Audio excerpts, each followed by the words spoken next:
ಐತಿಹಾಸಿಕವಾದಂತ ಜಾತ್ರೆ ಹುಮನಾಬಾದ್ನ ಶ್ರೀ ವೀರಭದ್ರ ಮಹಾಸ್ವಾಮಿಯ ಜಾತ್ರೆಯ ಅದ್ದೂರಿಯಾಗಿ ಏನಪ್ಪಾ ಅಂದ್ರೆ 10ನೇ ತಾರೀಕಿನಿಂದ ಎಣ್ಣೆ ಹಚ್ಚುವುದರ ಮೂಲಕ ಪ್ರಾರಂಭವಾಗಿದ್ದು, ಈ ಬಾರಿ ಏನಪ್ಪಾ ಅಂತಂದ್ರೆ 14ರಂದು ಶಲ್ಲೆ ಸುಡುವಂತ ಕಾರ್ಯಕ್ರಮ ಮತ್ತು ವಿಶೇಷವಾಗಿ 15ರಿಂದ ಆನೆ ಮೆರವಣಿಗೆ. ಹೌದು ವೀಕ್ಷಕರೇ, ಈ ಬಾರಿ ಏನಪ್ಪಾ ಅಂದ್ರೆ 18ನೇ ತಾರೀಕಿನಂದು ಅಂದ್ರೆ ವಿಶೇಷವಾಗಿ ಸ್ವತಃ ಆನೆನೇ ಬಂದು ಏನಪ್ಪಾ ಅಂದ್ರೆ ಒಂದು ಶ್ರೀ ವೀರಭದ್ರ ಮಹಾಸ್ವಾಮಿಗೆ ಏನಪ್ಪಾ ಅಂದ್ರೆ ಒಂದು ಭವ್ಯವಾದಂತ ಒಂದು ಅಂಬಾರಿಯಲ್ಲಿ ಮೆರವಣಿಗೆಯನ್ನ ಮಾಡೋದಿದೆ. ಹೌದು ವೀಕ್ಷಕರೇ, ಏನಪ್ಪಾ ಅಂದ್ರೆ ಈ ಬಾರಿ ಕಳೆದ ಬಾರಿ ಏನಪ್ಪಾ ಅಂದ್ರೆ ಬಸವರಾಜ್ ಪಾಟೀಲ್ ಅವರ ಪರಿವಾರದ ವತಿಯಿಂದ ಕಳೆದ ಬಾರಿ ಮಾಡಲಾಗಿತ್ತು. ಆದ್ರೆ ಈ ಬಾರಿ ಏನಪ್ಪಾ ಅಂದ್ರೆ ದಿವಂಗತ ನಾಗಭೂಷಣ್ ಪಾಟೀಲ್ ಪರಿವಾರದ ವತಿಯಿಂದ ಅಂತಂದ್ರೆ ಶಾಸಕರಾಗಿರುವಂತಹ ಸಿದ್ದು ಪಾಟೀಲ್ ಅವರ ಕುಟುಂಬದ ಬಂದ್ರೆ ಈ ಬಾರಿ ಏನಪ್ಪಾ ಅಂದ್ರೆ ಮೆರವಣಿಗೆಯನ್ನ ಮಾಡಿಸಲಾಗಿದೆ. ಹೌದು ವೀಕ್ಷಕರೇ, ತಾವು ಏನಂದ್ರೆ ನೇರವಾಗಿ ನಮ್ಮ ಹುಮನಾಬಾದ್ ನಗರ ಪಟ್ಟಣಕ್ಕೆ ಬಂದಿರುವಂತಹ ಆನೆ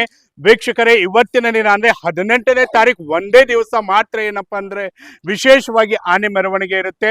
ಹಾಗಾಗಿ ಸಮಸ್ತ ಹುಮನಾಬಾದ್ನ ಜನತೆಗೆ ಹಾಗೂ ಸುತ್ತಮುತ್ತಲಿನ ಹಳ್ಳಿಯ ಜನತೆಗೆ ತಾವು ಕೂಡ ವೀರಭದ್ರ ಮಹಾಸ್ವಾಮಿಯನ್ನ ನಿಜವಾದಂತ ಆನೆಯ ಮೇಲೆ ಅಂಬಾರಿಯಲ್ಲಿ ಇಟ್ಟು ಏನಪ್ಪಾ ಅಂದ್ರೆ ಮೆರವಣಿಗೆ ಮಾಡೋದನ್ನ ನೋಡ್ಬೇಕು ಅಂತ ಹೇಳಿ ಏನಾದ್ರು ಇದ್ರೆ ಇವತ್ತಿನ ದಿನ ಸಾಯಂಕಾಲ 7 ಗಂಟೆಗೆ ಏನಪ್ಪಾ ಅಂದ್ರೆ ಶ್ರೀ ವೀರಭದ್ರೇಶ್ವರ ದೇವಸ್ಥಾನದ ಮೂಲಕವಾಗಿ ಪ್ರಮುಖ ಬೀದಿಗಳಲ್ಲಿ ಹೋಗುತ್ತೆ. ಹಾಗಾಗಿ ಇವತ್ತಿನ ದಿನ ಅಂತಂದ್ರೆ ಸಾಯಂಕಾಲ 7 ಗಂಟೆಗೆ ಬನ್ನಿ, ಶ್ರೀ ವೀರಭದ್ರ ಮಹಾಸ್ವಾಮಿಯ ದರ್ಶನ, ಪಲ್ಲಕ್ಕಿ ದರ್ಶನ ಹಾಗೂ ಆನೆ ಮೆರವಣಿಗೆ ಕಣ್ತುಂಬೋಣ ಅಂತ